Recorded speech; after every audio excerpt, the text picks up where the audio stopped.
आपण सगळे आयुष्यभर पत्र लिहित असतो, कधी प्रेमासाठी, कधी माफी मागण्यासाठी, कधी कुणाला गमावल्यावर. पण एक गोष्ट मात्र नक्की सांगावीशी वाटते, आपण कधी पैसे येण्याआधी पत्र लिहित नाही. पैसे संपल्यानंतर सगळं काही लिहिलं जातं. आपल्या घरात फायनान्स हा विषय कधीच प्रायोरिटी नसतो.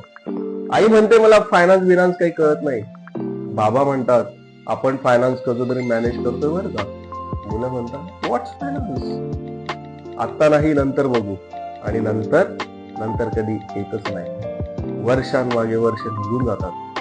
सेव्हिंग्ज राहतात पण प्लॅनिंग नसते. पैसा असतो पण फायनान्शियल क्लिअरिटीच नसते. मी एक चार्टर्ड अकाउंटंट आहे, हो, पण त्याआधी मी कुणाचा तरी मुलगा आहे, कुणाचा तरी भाऊ आहे, आणि एका घरात वाढलेला आपल्यासारख्या सर्वसाधारण मनुष्य आहे.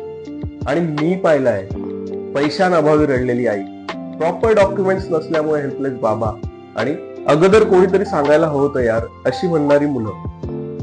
फायनान्स नुसता शब्द म्हटलं ना की लोक घाबरतात. नंबर्स, रूल्स, लॉज या सगळ्यामुळे लोक फायनान्स बद्दल ऐकतही नाही, टॉपिक इग्नोर करतात. आणि कोणी चुकून एफबी आणि इन्स्टावर पोस्ट टाकली ना तर ती जेवढ्या लवकर होईल तेवढ्या लवकर स्क्रोल करतात. खरंय ना.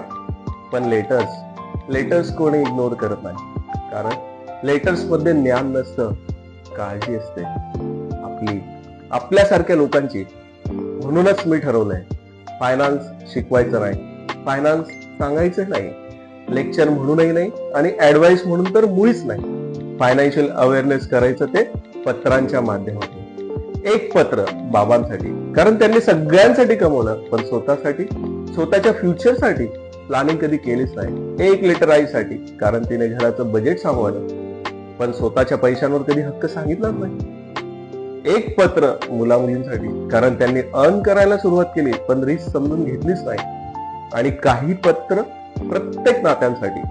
पैसा वाईट नाही, वेळेआधी न समजलेला पैसा नाती तोडतो बरं का. फायनान्शियल प्लॅनिंग म्हणजे लालसा नव्हे, ती एक जबाबदारी आहे.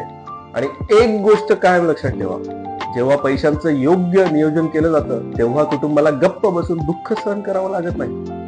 जर या लेटर्समुळे कोणाचे तरी बाबा फायनान्शियल सिक्युअर होण्याचे निर्णय घेतील, एखादी आई घरातील फायनान्शियल डिसिजन घेताना हो म्हणण्याआधी निदान एक प्रश्न तरी विचारेल, आणि एखादा मुलगा चुकीचं लोन टाळेल किंवा कर्जमुक्त राहील, तर ही सिरीज फक्त कंटेंट न राहता कुणाचं तरी भविष्य वाचवणारी ठरेल. ही फायनान्शियल सिरीज नाही, ही आहे फायनान्शियल अवेअरनेस थ्रू लेटर्स. कारण काही गोष्टी ओढून सांगायच्या नसतात, त्या शांतपणे लिहायच्या असतात. फायनान्शियल अवेअरनेस थ्रू लेटर्स या सिरीज मध्ये आपल्या सर्वांचे मी हार्दिक स्वागत करतोय. Thanks for watching.